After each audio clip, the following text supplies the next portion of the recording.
Let's talk. Let's talk with Martin first. This is something that just struck you as odd from the get-go, didn't it? Oh, well, absolutely. And there's so much irony, and there's some serious points to it as well. I mean, the ironic statement, one of them right at the outset, Al Sharpton came out and said that his brother had been attacked, et cetera, and that whoever was responsible should pay the maximum penalty under the law. Well, the ironic thing is that it's his brother that's responsible, and the maximum penalty under law is 3 years.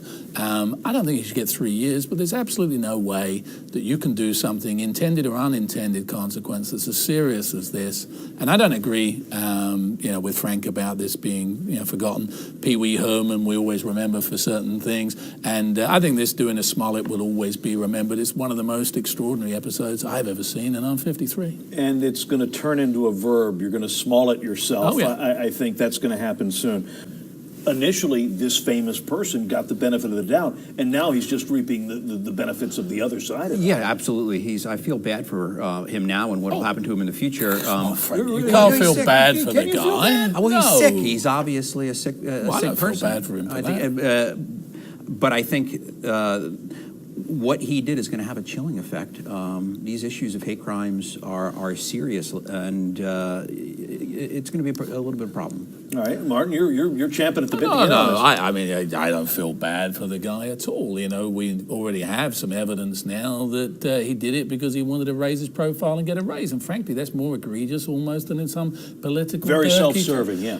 Much more so, because now, look, I walk into a bank and I put a gun in someone's face and say, "Give me 10 grand." It's a fairly obvious thing. It's almost more honest. What he's done to gain the same kind of outcome is much, much worse, because what he's done is he's defiled people, and people are now going to be facing, is this person telling the truth, that person telling the truth, pushing race, pushing homophobia.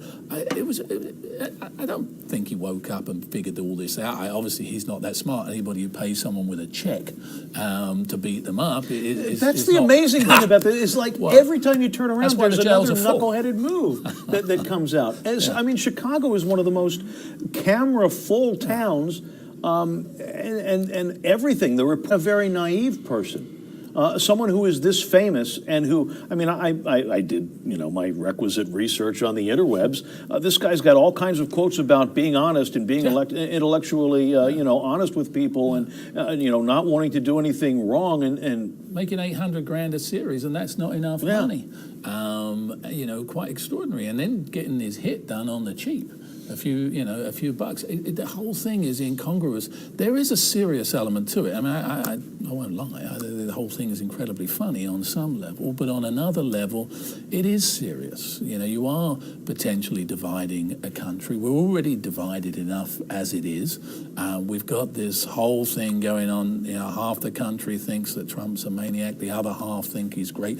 And this just doesn't help. And this has got no substance to it whatsoever. And he has to go to jail because society has to say, this is too far. This is just too much. We can't accept somebody getting up in the morning and coming up with such an elaborate, albeit crude, hoax. And there has to be a consequence. And I think every kid out there, every person has to see that. Well, and I think if there's no consequence, or if, as Laura said, he's sentenced to 300 hours of community theater, which is actually a very appropriate sort of punishment. Learn to act properly. But there has to be some deterrent, or else this sort of thing is just going to keep happening. Yeah. This is not the first time we've seen false reporting, and people have wasted resources. They've wasted law enforcement time and money and energy to try and track this down when there's real crime going on. And it hurts real victims, and Frank understands that. Certainly we do have a rule of law here where you are innocent until proven guilty, but that's sort of been turned on its ear by the way things get out in the media now. And that's what happened in this case. Well, absolutely. And we look at this. We had this in Sarasota the other day with a statue on the front where them splashed the Me Too thing on there about the so-called assault on the woman there.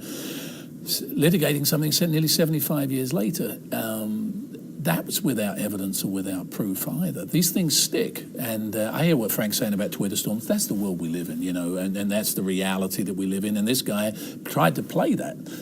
You make your money from celebrity, and you live by the sword. And in this case, he's going to have to not die by the sword, but he has to go and spend some time behind bars. Frank, what do you tell your students about this as far as a learning and teachable moment? I would tell them. Don't write a check. I would tell them that these issues of hate crimes are extremely serious and on the rise. But as Ronald Reagan once said, trust but verify.